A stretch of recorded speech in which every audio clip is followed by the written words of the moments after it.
Мы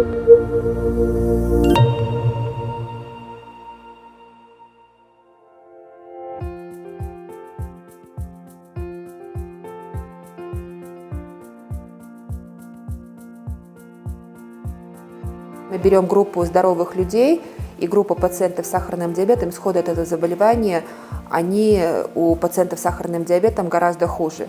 В нашем случае сейчас идет вакцинация в плане того, что организм успевает познакомиться с бактерией либо с вирусом, и вследствие этого, даже если человек заболевает, у него течение заболевания протекает гораздо легче.